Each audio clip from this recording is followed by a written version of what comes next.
Why do we have inconsistent beliefs? Why do we tend to ignore conflicting information? Why are we so defensive when something challenges our beliefs? Let's talk about that now. Automass photo. Hi everyone.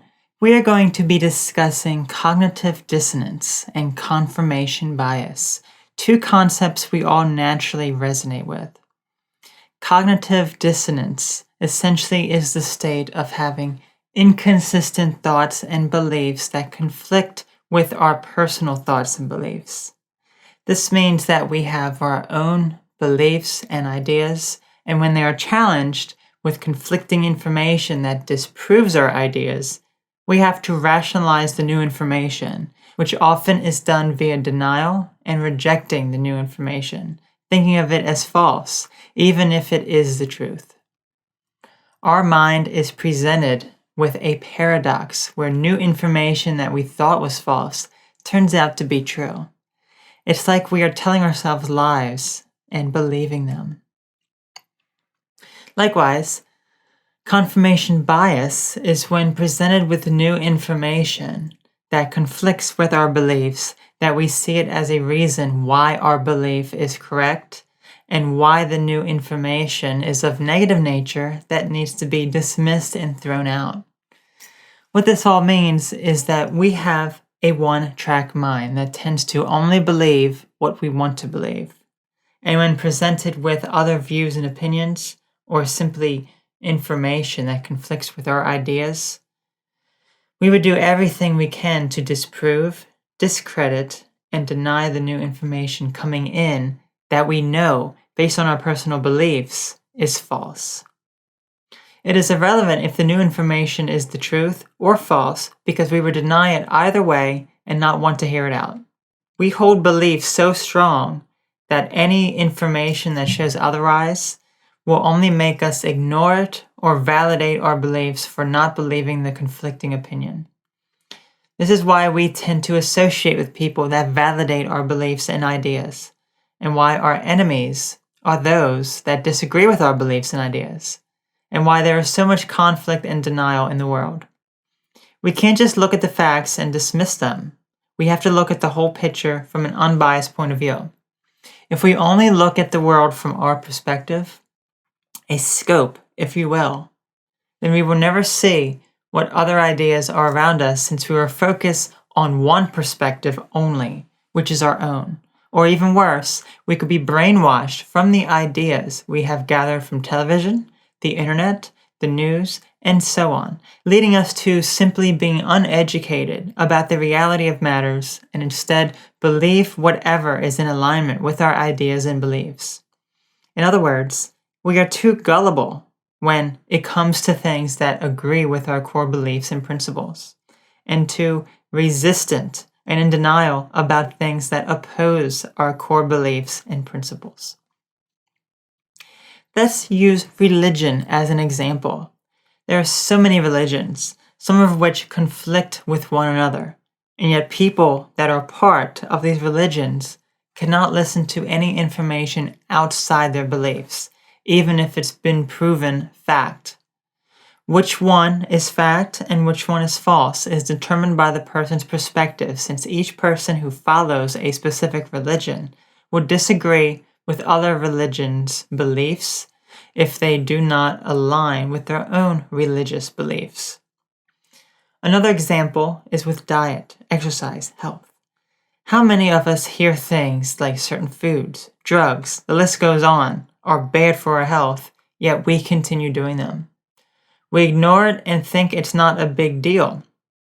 We may hear eating certain foods, not exercising, and doing drugs can lead to illnesses or even death. But do we listen? Nah, that's not true. It's what we think in our mind when hearing the information, as we simply just ignore the facts and studies. With that being said, how can we accept new ideas? Let's talk about that now.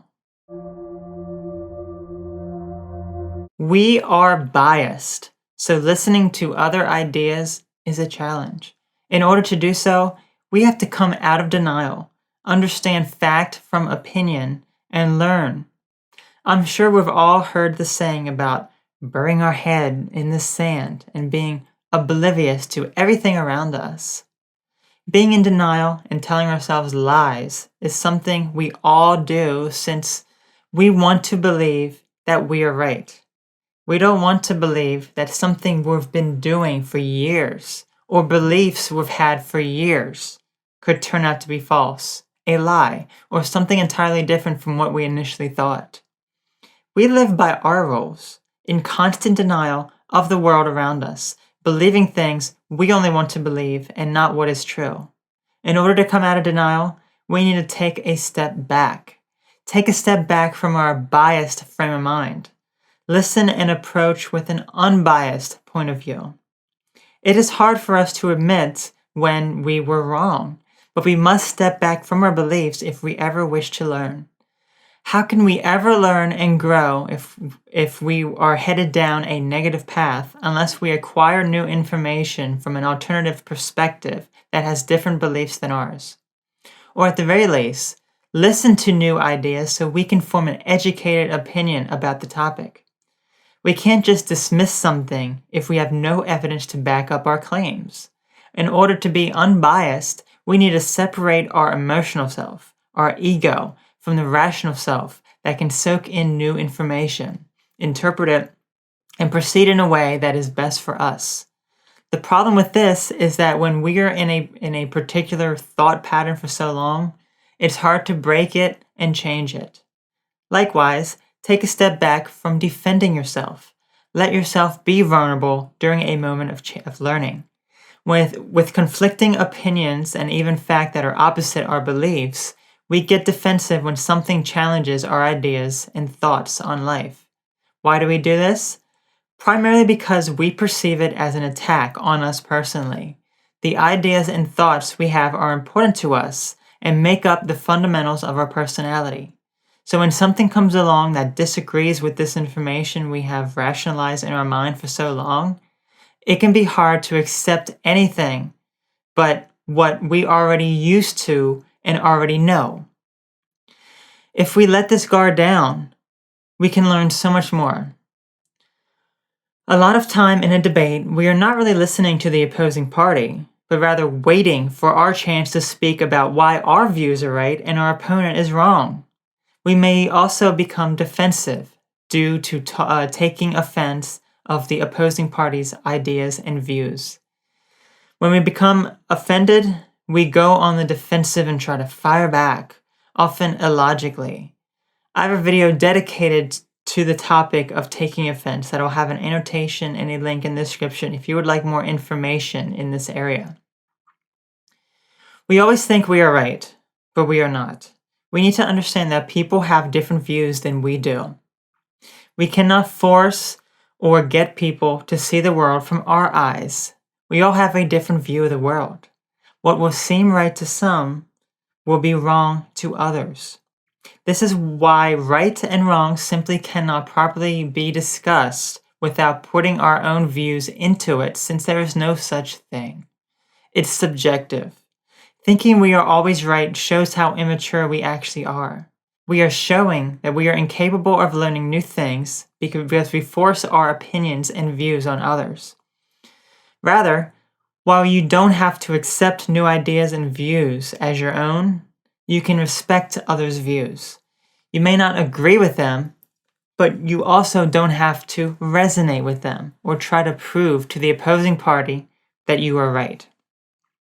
Let people have their own opinion, and even with educating them, if they refuse any new information, let them be stubborn in their ways. We cannot force anyone to have a different view than they already have. From my own experience with cognitive dissonance and confirmation bias and being in denial about things, yes, of course I've done it. I've believed that certain diets and food supplements are healthy for me, continuing to eat and take them only to realize it was causing me health problems. Having a placebo effect when taking other supplements, saying it was helping me when it was doing nothing for me. Being in denial about what was really going on and saying, no, that can't be true. It makes no sense. All of this only to realize that I was doing myself more harm by resisting factual information. What about also ignoring someone before even hearing them out? Yeah, I've done that. People try to help me in some way or give me some constructive criticism. And all I would say is, yeah, I'm not going to listen to you since you don't know what you are talking about. You are not right. My life is fine. Everything is good. In reality, it wasn't good, but I felt I needed to go on the defensive to cover up the fact that I was in denial. You see there? I was in denial. I knew things were not good, and when people exposed those vulnerabilities, I took to saying that I was right and they were wrong, when it was in fact the other way around. Amazing how that works, isn't it? Sometimes I would even confess and play the victim afterwards to look for sympathy, saying things like, I know, it's much worse than you think. I have this and that.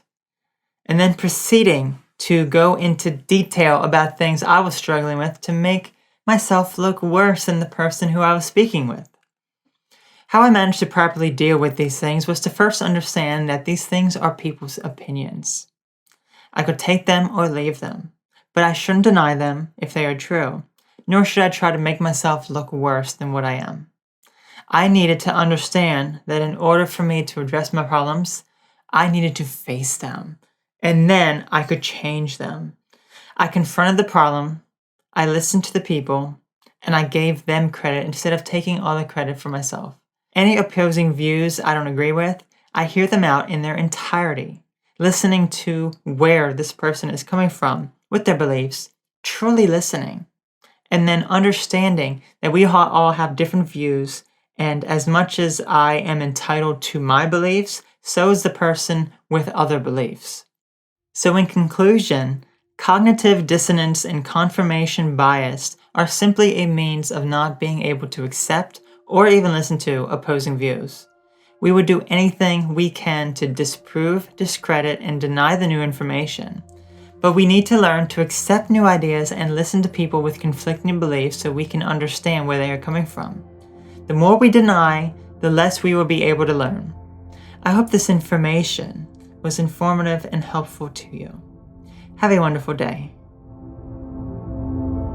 Thank you for watching my video. If you would like more content, please feel free to subscribe.